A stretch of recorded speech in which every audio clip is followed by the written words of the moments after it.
गांव के बाहर एक पुराना और सुनसान रेलवे स्टेशन था, जिसे लोग हमेशा रात में नजदीक भी नहीं जाते थे। कहते थे कि रात की आखिरी ट्रेन का एक डिब्बा अलग ही था। उसे आत्माओं का डिब्बा कहा जाता था। जो भी उस डिब्बे में बैठता वह कभी वापस नहीं लौटता।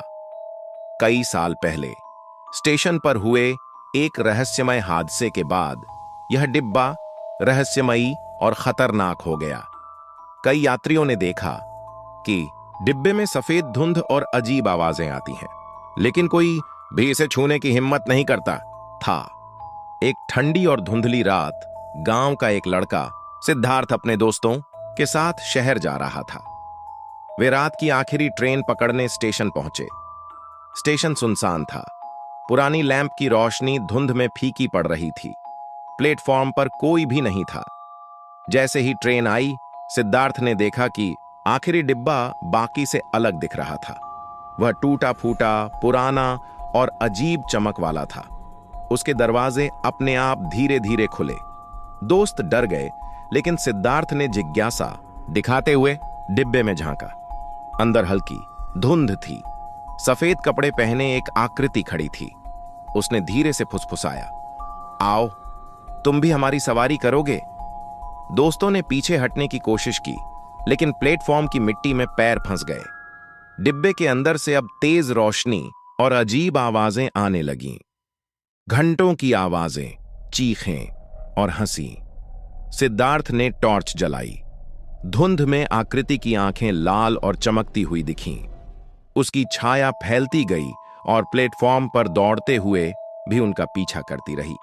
दोस्तों ने मिलकर उसे खींचा और प्लेटफॉर्म से बाहर निकाला। जैसे ही वे दूर गए, डिब्बे की रोशनी अचानक फीकी पड़ गई, लेकिन पीछे से आती फुसफुसाहटें, आओ, हम सब तुम्हारा इंतजार कर रहे हैं, उनकी रातों में गूंजती रहीं। गांव वाले कहते हैं कि उस डिब्बे के अंदर जो बैठता है वह केवल साया बनकर ही वापस लौटता है।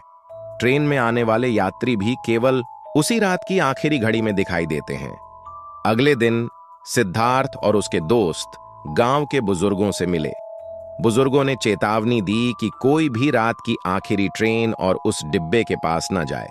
उन्होंने बताया कि डिब्बा केवल आत्माओं का घर नहीं है, बल्कि वह रात की ऊर्जा को भी खींचता है।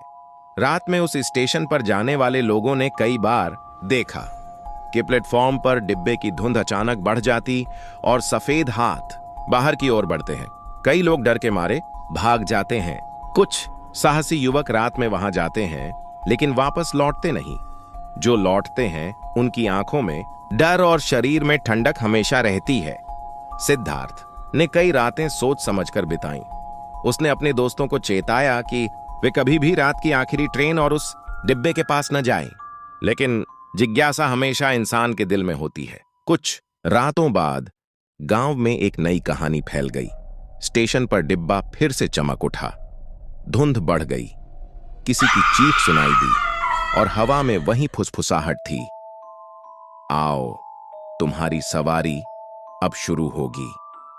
गांव वाले अब भी कहते हैं कि रात की आखिरी ट्रेन पकड़ना खतरनाक है, और जो भी साहसी होकर उस डिब्बे में बैठता है उसकी कहानी कभी पूरी नहीं होती, क्योंकि वह डिब्बा हमेशा नया यात्री खोजता है और रात के सन्नाटे में उसकी फुसफुसाहटें हर किसी को डराती हैं। आओ, हम सब तुम्हारा इंतजार कर रहे हैं, कहते हैं। वह डिब्बा अब भी उसी प्लेटफॉर्म पर खड़ा है, अजीब रोशनी और सफेद धुंध से घिरा, रात के अंधेरे में प्रतीक्षा करता है। कोई भी जो भी वहां जाता है उसकी आखिरी सवारी सिर्फ डर और रहस्य से भरी होती है, और जो भी रात के सन्नाटे में उस डिब्बे की तरफ देखता है वह हमेशा याद रखता है, कुछ रहस्य सिर्फ देखने और सुनने के लिए ही नहीं होते, उन्हें महसूस भी किया जाता है। सिद्धार्थ अब भी कभी कभी रात में सुनता है वही फुसफुसाहट, कहीं दूर से आती हुई, जैसे वह डिब्बा उसे बुला रहा हो। और गांव वाले कहते हैं रात की आखिरी ट्रेन और आत्माओं का डिब्बा अभी भी किसी नए साहसी का इंतजार कर रहा है। रात गहराती जा रही थी। बाहर जोरों की हवा चल रही थी और आसमान में काले बादल छाए थे। रोहन और आरव अब उस डिब्बे को फेंक नहीं सकते थे, क्योंकि डिब्बा बार बार वापस उनके कमरे में आ जाता था। पहली बार उन्होंने सोचा था कि शायद कोई मजाक कर रहा है, लेकिन तीसरी बार जब उन्होंने उसे जंगल में गाड़ दिया और वो सुबह उनके कमरे के बीचों बीच रखा मिला, तब उन्हें यकीन हो गया कि अब मामला किसी इंसान का नहीं, किसी आत्मा का है। डिब्बे के ऊपर अब कुछ और भी लिखा दिखने लगा था। खोलोगे तो खुद खो जाओगे। आरव डर के मारे कांपने लगा, जबकि रोहन ने खुद को संभालते हुए बोला, अब हमें यह समझना होगा कि यह डिब्बा आखिर है क्या। उन्होंने इंटरनेट पर पुराने गांव की कहानियां खंगालनी शुरू की। तभी एक पुरानी आर्टिकल में उन्हें एक नाम मिला, मृत आत्माओं का पात्र। इस लेख में लिखा था कि 100 साल पहले एक तांत्रिक ने एक काले डिब्बे में कई भटकती आत्माओं को कैद किया था। वो डिब्बा इस गांव में कहीं दबा था और जिसने भी उसे छुआ उसकी जिंदगी बर्बाद हो गई। तभी कमरे की लाइट टिमटिमाने लगी, पंखा अपने आप बंद हो गया। डिब्बे के अंदर से हल्की हल्की आवाज आने लगी, जैसे कोई धीरे धीरे फुसफुसा रहा हो। आवाज साफ हो रही थी, मुक्त करो, हमें मुक्त करो। रोहन ने डरते डरते डिब्बे को छुआ।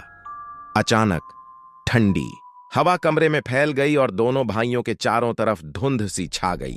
आरव चिल्लाया, रोहन पीछे देखो। दीवार पर काले साए रेंगने लगे, जैसे किसी ने दीवारों पर परछाइयों को जिंदा कर दिया हो। डिब्बा अचानक अपने आप खुलने लगा।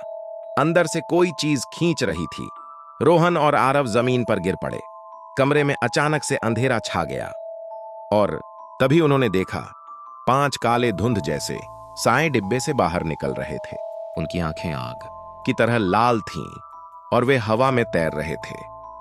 आत्माओं की आवाज गूंज उठी, तुमने हमें जगा दिया, अब तुम भी हमारे साथ चलो। आरव ने दरवाजा खोलने की कोशिश की, लेकिन दरवाजा अपने आप बंद हो गया था। कमरा एक कैद खाने में बदल चुका था। रोहन को याद आया, लेख में लिखा था कि इन आत्माओं को एक आखिरी मंत्र से वापस बांधा जा सकता है, लेकिन वो मंत्र अब कहां से मिलेगा। तभी उसे अपने मोबाइल में वो वेबसाइट याद आई जो उसने खोली थी। उसने जल्दी से मंत्र वाला पेज खोला, लेकिन स्क्रीन काली हो गई। अचानक मोबाइल में वही आवाज आई, अब कोई मंत्र तुम्हें नहीं बचा सकता। डिब्बे से निकलती आत्माएं अब उनके करीब आने लगीं। ठंडी हवा में उनकी सांसें जम सी गईं। दीवारें खुद कांप रही थीं। आरव ने एक लकड़ी का तख्ता उठाया और आत्माओं पर फेंका, लेकिन वो तख्ता उनके आर पार निकल गया। तभी एक आत्मा रोहन के बहुत करीब आ गई और उसके कान में फुसफुसाई, डिब्बा हमने नहीं बनाया, इंसानों ने बनाया था, अब इंसान ही इसे सील करेगा। रोहन को अचानक समझ आया, अगर डिब्बा उसने खोला है तो बंद भी वही कर सकता है। उसने अपनी हथेलियों को जोड़कर वही शब्द दोहराने शुरू किए जो उसे याद थे, ओं ह्रीं स्वाहा, आत्मा लौट जा। आवाजें तेज होती गईं, कमरा घूमने लगा, चारों ओर चीखें गूंजने लगीं। एक पल को लगा मानो पूरी दुनिया टूट जाएगी, लेकिन जैसे ही आखिरी शब्द पूरा हुआ, अचानक सब शांत हो गया। डिब्बा बंद था और 5 साए फिर उसी में कैद हो चुके थे। कमरे में फिर रोशनी आ गई, लेकिन दीवार पर एक नई लाइन लिखी थी, अगली बार जब कोई हमें छुएगा तब कोई मंत्र काम नहीं आएगा। रोहन और आरव के रोंगटे खड़े हो गए। उन्होंने डिब्बा उठाकर उसे पुराने कब्रिस्तान के सबसे गहरे कुएं में फेंक दिया। लेकिन वो जानते थे यह खत्म नहीं हुआ है, क्योंकि कुएं के अंदर से अब भी वही आवाज गूंज रही थी, मुक्त करो, हमें मुक्त करो।